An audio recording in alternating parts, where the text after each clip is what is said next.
Sequel number 76 of the Church of Uganda at 150 years, a celebration of the church and the state. Today we are looking at the books of Apolo Kaggwa, the history he wrote, and trying to defend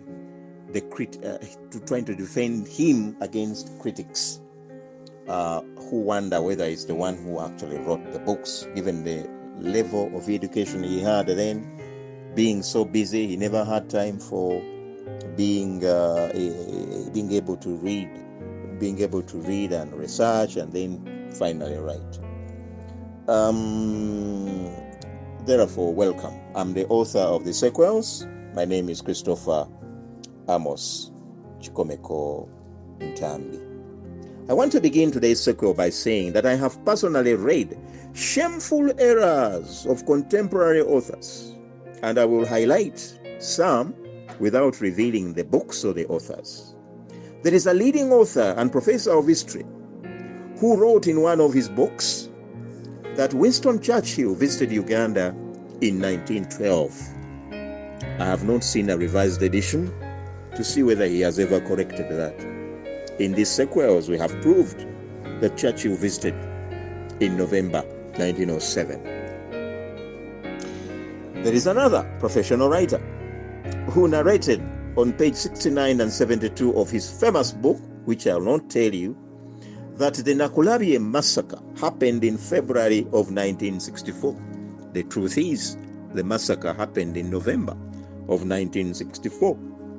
Now, both writers at the time in the 2000s were professionals of history who had their manuscripts reviewed by experts before publication. What am I saying? That Apolo Kaggwa errors of 1890s, with almost no dependable or professional reviewers, definitely passed the mark. It only becomes our duty today to start correcting them in fresh books, not his own, but we write our own books and we point out the errors in his book and we correct them. To me, that is the way to go. Now, I want to take some time revealing to you what Apolo Kaggwa says was the way he collected data, and I want to give it a background. In all the satellite states of the Babito Empire, fallen kings on death were believed to turn into spiritual mediums that communicated with the living people through priests or priestesses. For example, in Uganda, all the Sekabaka jawbones were never buried. They were placed inside a built hut and behind a hidden backcloth partition where no one entered. That place was named the forest, in memory of the first Sekabaka Chintu who disappeared into the forest and has never returned to date. So, the medium spirit of a Sekabaka comes out of the forest and possesses the tomb shrine priest or priestess. The spirit introduces itself by talking through the possessed priest or priestesses and communicates as it desires. It can be asked questions, but Apolo Kaggwa's research proves that those mediums lied a lot and enjoyed the lies. However, because each Sekabaka had his own tomb shrine, similar questions at the different shrines answered in a similar way would be recognized as the truth, and that was what Apolo Kaggwa wrote down. Busiro County derived its name from the presence of the royal tomb shrines, Amasiro, because the majority of the Sekabakas had their jawbone shrines in the area. Busiro County was therefore considered the core of ancient Buganda. Each royal tomb shrine had a reed fence with council huts inside, ebigango, and the main shrine hut, the Amasiro. For example, there were different royal tomb shrines in different places for 4 Sekabakas, Chimera, Nachibinge, Mutebi I, and Juko, but with a similar name, Kanyakasasa. The original Sekabaka Chintu the tomb shrine was named Tonda at a place called Magonga in Busiro County. The one for Sekabaka Kyabaggu at Kyebando was named Bunonya. The one for Sekabaka Mulondo was named Kiryokyembi, but was later changed to Muteggala. And the one for Suna II at Wamala in Busiro was named Batanda Bezaala.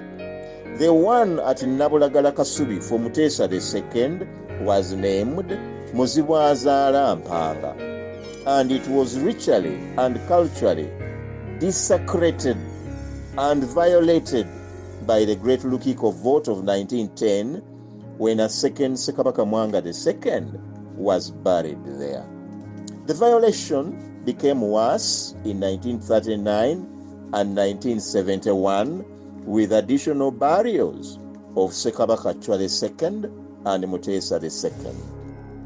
With such rituals and cultural impunity, it was not surprising that an arsonist set ablaze the giant Muzibu Azara Mpanga, and it had not yet been finalized, the repairs that is, despite all the funding for doing so having been availed almost in advance.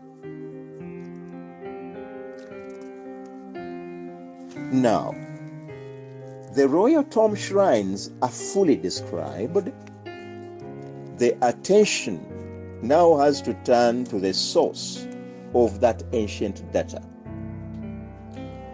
Those were the priests and the priestesses and their descendants over the generations. So during Apolo Kaggwa's research time, they would be asked all sorts of questions regarding the Sekabaka of the shrine in question. The priest or priestess would request the medium spirit of the Sekabaka to descend on him, her, and when it did, it would answer all the questions such as who were the maternal parents or clan of the Sekabaka, how many moons they lived on earth as food eaters, abalya b'emmere or humans not in spirit form, who served them as their katikkiros, the challenges they faced, their offspring and spouses, and the cause of their death. The medium spirits of the Sekabakas were famous for telling lies, and so the solution was to seek similar data from all the Sekabaka medium spirits.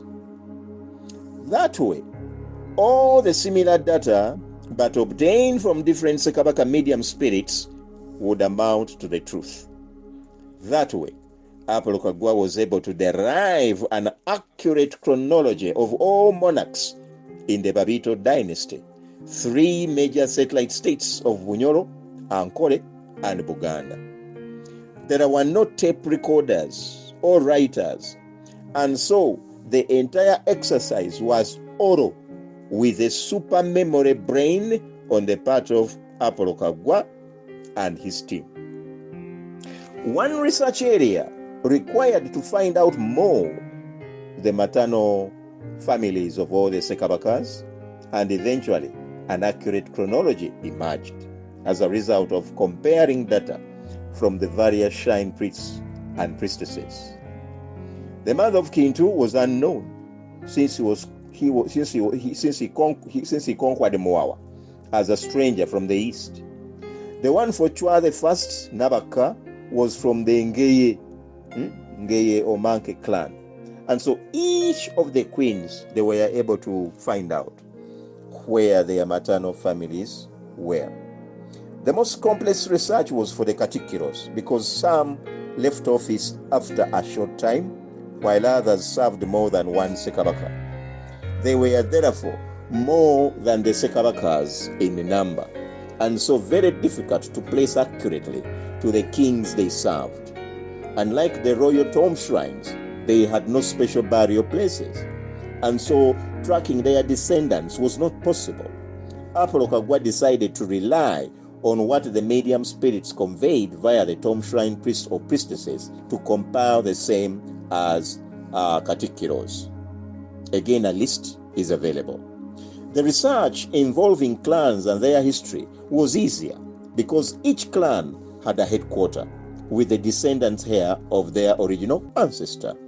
That hereditary heir had a clan medium possessed priest or priestess from one generation to the other, and it was therefore very easy for them to give this valuable data on the customs and rituals and the data that enriched Apolo Kaggwa's books.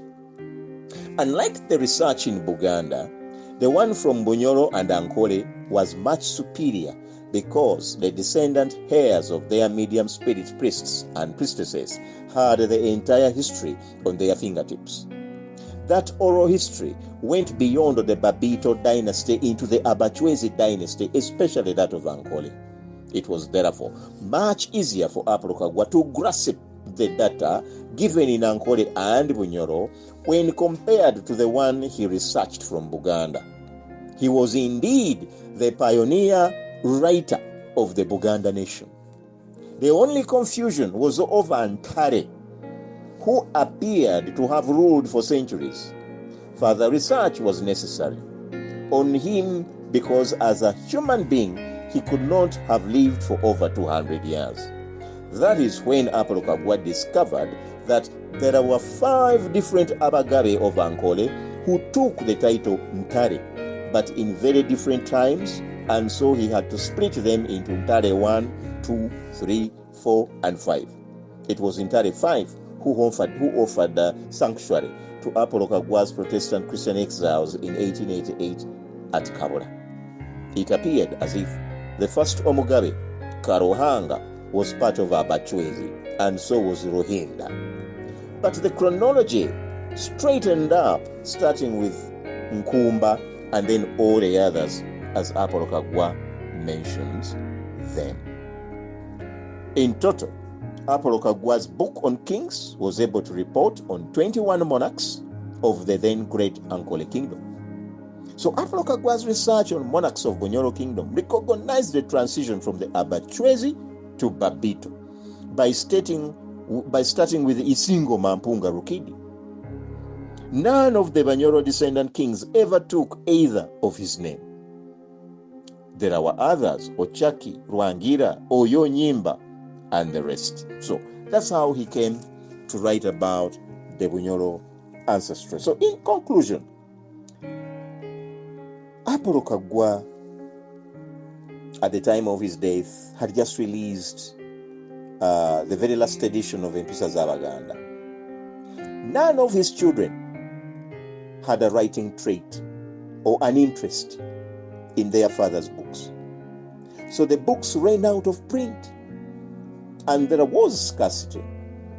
That is when professional writers and professors at the university, with permission from the family, reproduced many of Basekabaka Babuganda books, including S.N. Chiwanuka.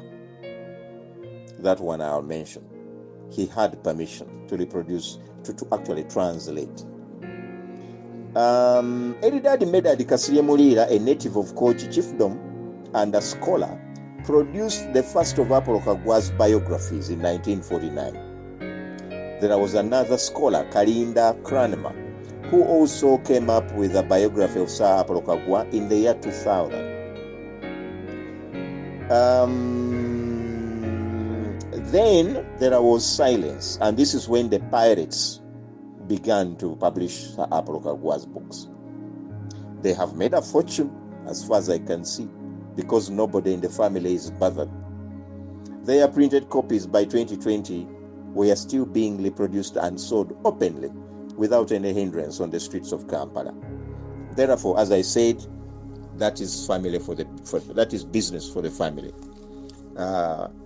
For me, in this sequels, I just wanted to let you know that the man who wrote and is being accused of not giving his sources, his source, as you can see, is a little bit spiritual.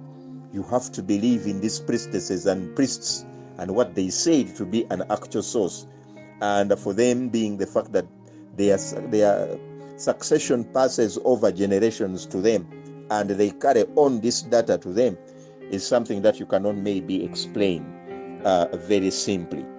And therefore today, that is our sequel number 76 in defense of the writings of Apolo Kaggwa and his sources. May the good Lord bless us all.